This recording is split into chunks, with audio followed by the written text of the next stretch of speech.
In this video, I will show you the user interface of the profile editing. The user interface is divided into 5 sections. In the first section, you can assign the profile name. In the second section, you can set the sound for your profile and install new sounds. In the third section, you can make settings for the sound.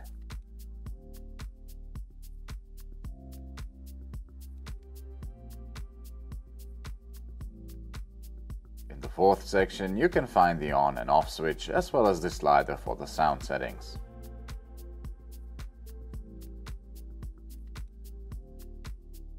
In the fifth area at the bottom, you can save your settings, discard them, or close the profile editing.